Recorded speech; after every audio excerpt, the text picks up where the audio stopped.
Robert Munsch is a Canadian children's author and storyteller who has written over 70 books, including I Love You Forever, The Paper Bag Princess, Mortimer, Smelly Socks, and my personal favorite, Zoom. He was actually born in Pittsburgh, Pennsylvania, USA in 1945, but moved to Canada in 1975, and that's where he's been ever since. To say that Munch is a beloved figure in Canada is an understatement. He has received a Juno Award, induction into the Order of Canada, a star on Canada's Walk of Fame, and has 2 public schools in Ontario named after him. His books also are the most stolen items in the Toronto Public Library system.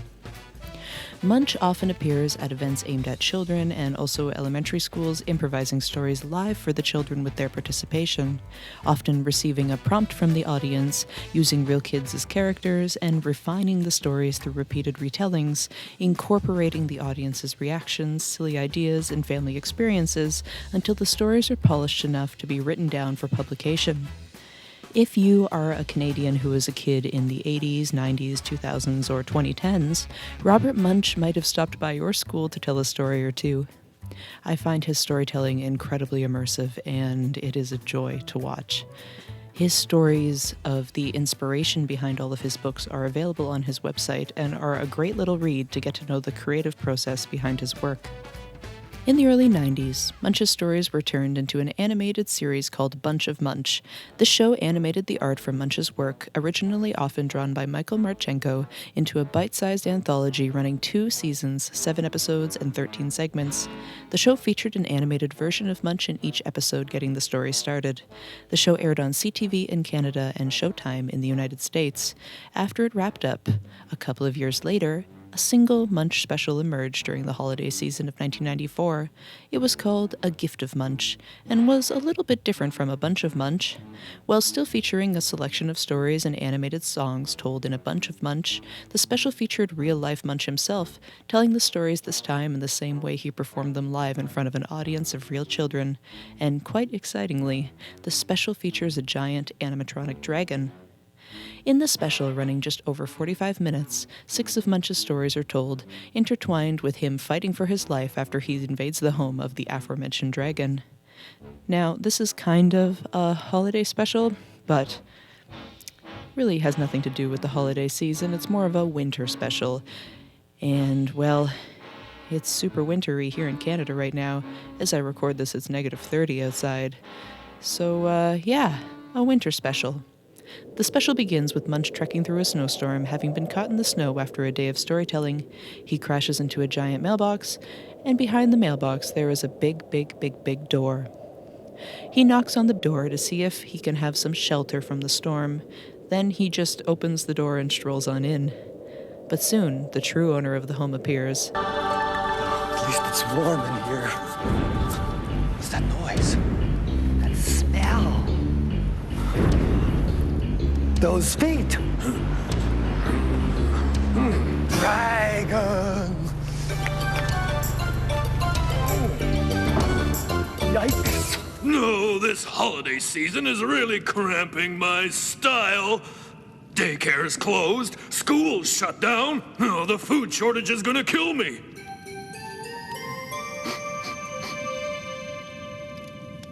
Whoa! I smell a live one. Come out, wherever you are. Who? Me? Who else?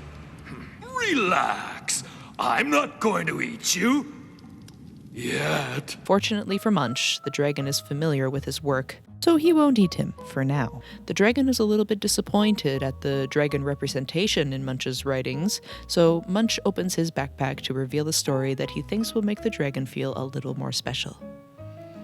We transition to Munch telling one of his famous stories, Something Good. This is a story about one of his own children, Taya, and her adventures with her father at the supermarket. This was also a story featured in the show A Bunch of Munch, and Munch's real-life storytelling transitions to the animated episode at the end, where it plays the song featured at the end of the Something Good segment from the original anthology series. Throughout the rest of the special, Munch attempts to avoid becoming the dragon's dinner. There is also a point that the dragon kicks Munch out, but it's so cold and snowy outside that Munch would rather be eaten by the dragon than walk outside in the snowstorm in Canada. And as a fellow Canadian, I can understand that. So Munch waits outside, telling the dragon a story until he lets him back in. The stories Munch tells in this special include 50 Below Zero, which is a slightly unusual story about a boy named Jason who is trying to get some sleep on a cold winter night, but strange things keep happening to his dad in and around the house. The Paper Bag Princess is another one of his most well-known works about a princess whose castle gets destroyed and fiancé stolen by a dragon. She must rescue her fiancé from the dragon wearing only a paper bag. And the next story is Murmel, Murmel, Murmel, a story about a girl named Robin who finds a baby in a hole in a sandbox and tries to give the baby away to various people she meets on the street. And then there's Purple, Green, and Yellow, about a girl who loves markers and gets increasingly more elaborate ones until she gets a super indelible never-come-off one, which she colors herself in, and when she washes it off, she becomes invisible. This is a really fun one that I enjoy very much. A lot of Munch's writing is meant to align with the humor of children, so as an adult, some of these stories might seem really strange, but as a kid, they come across as really funny.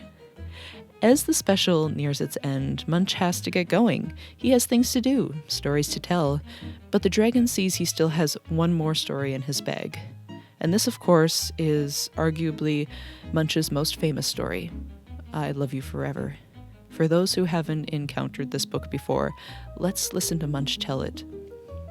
You can skip to this timestamp if you already know it. Once, there was a mother who had a little baby. And she picked it up and rocked it back and forth, back and forth, back and forth, and sang, I'll love you forever, I'll like you for always, as long as I'm living, my baby you'll be. You know what happened to that baby? It grew. It grew and it grew and it grew and it grew and it grew and it grew and it grew. It grew until it was 2 years old, and it ran all around the house. Pushed over all the bookcases. Tore all the pictures off the walls. Picked up its mother's watch, flushed it down the toilet. The mother said, this kid is driving me crazy. But at nighttime, when that 2-year-old was asleep, the mother would open up the door to its room, crawl across the floor, look up over the side of the bed. And if that little kid was really asleep, she would pick it up and rock it back and forth, back and forth, back and forth, and sing, I'll love you forever, I'll like you for always, as long as I'm living, my baby you'll be. Well, that 2-year-old, it grew. It grew and it grew and it grew and it grew and it grew and it grew and it grew. It grew until it was 9 years old. And it never wanted to come in for dinner. And when it did come in, it would only eat ginger ale. Sometimes the mother would say, this kid is driving me crazy. But at nighttime, when that 9-year-old was asleep, the mother would open up the door to its room, crawl across the floor, look up over the side of the bed. If that big kid was really asleep, she would pick it up and rock it back and forth, back and forth, back and forth, and sing, I'll love you forever, I'll like you for always, as long as I'm living, my baby you'll be. Well, that 9-year-old, it grew and it grew and it grew and it grew and it grew and it grew. It grew until it was a teenager.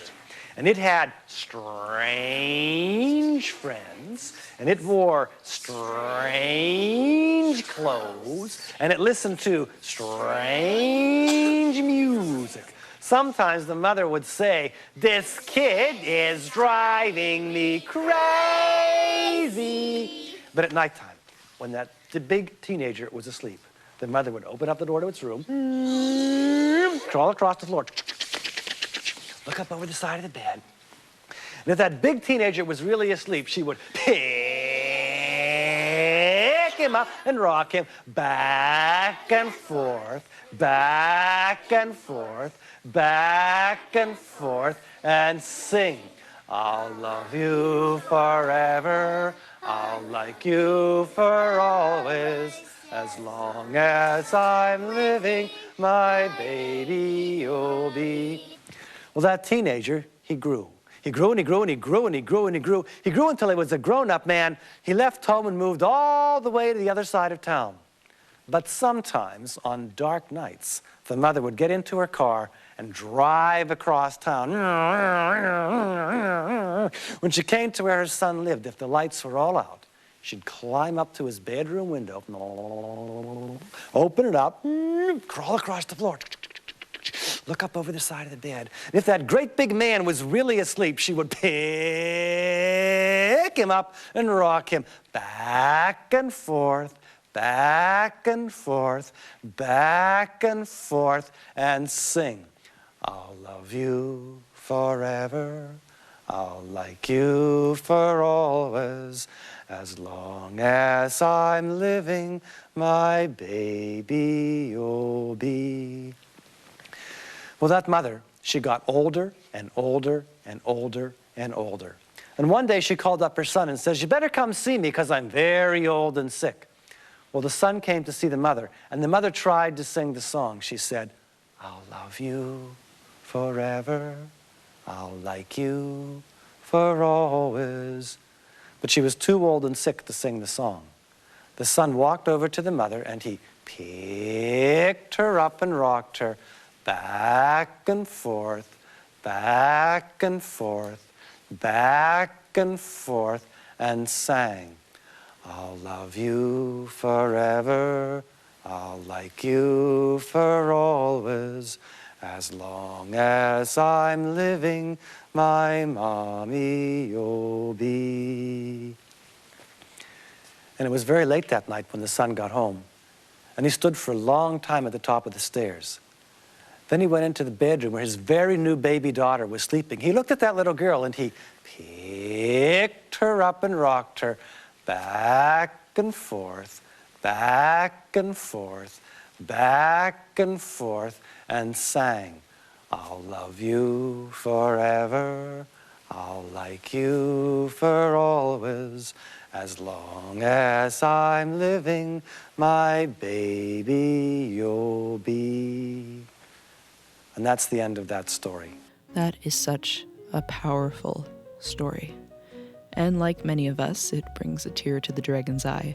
Munch heads out to leave, but there is a knock on the door, a delivery of a baby dragon. There is no major explanation as to why there is a baby dragon in a basket at the dragon's door, but that's par for the course for a Munch work. Munch heads out, and the special ends with a little song and dance from the dragon as the credits roll. The dragon segments were filmed in 3 days in Montreal, Quebec, Canada in 1993. The skins for the head and body were sculpted, molded, and casted in New York, while the animatronics and suit were fabricated and painted in LA. The dragon was built by Mike Maddy and Illusioneering Inc. in New York. Mike has a video of the dragon being built and test footage available on his Instagram, and it is absolutely a fascinating video to view. David Kinlan fabricated and puppeteered the elaborate head, and the incredible suit was fabricated by the talented Teresa Burkett, with additional fabrication and building by Mark Lugie and Richard Alonso. Mike Maddy himself was in the costume, which weighed about 80 pounds. In my years of talking about obscure puppets, just with friends and people on the internet, this dragon has never come up in conversation, but it should be. This is an incredibly detailed animatronic created by a small and mighty crew, and watching the process of its creation makes you appreciate it even more. For such a arguably small production, it's quite exciting such a detailed approach was used for the dragon, and I, for one, am very happy they went all out with it. The special was uploaded to YouTube in 2023 by Archived Goodies after being a little bit difficult to find for nearly 30 years. There was a DVD release in 2005, but These DVDs are harder and harder to come by as the years go on. A Gift of Munch is certainly a gift to now have available to the public on the internet, as we will no longer have Munch coming around to schools and events telling stories to all the little ones around Canada. Munch has been battling dementia and Parkinson's disease for some time now, and recently gave what he says is his last interview. He has been approved for MAID, which is Medical Assistance in Dying, a legal option in Canada for those who want to end their life on their own terms if their quality of life is on the decline. Last month, December 2025, Munch revealed he had 50 unpublished stories, and he plans to have one released each year after his death. So Munch will be around for years to come, for the next generation. If you haven't read a Munch book, go take a peek. Don't steal it from the public library, though. And well, how else do I end this video? I guess, I love you forever, I like you for always, as long as I'm living, my baby you'll be. Thanks for watching, and I'll talk to you later. I wondered if there's anything you want to say to people who might be worried about you. Don't worry, I'll be okay.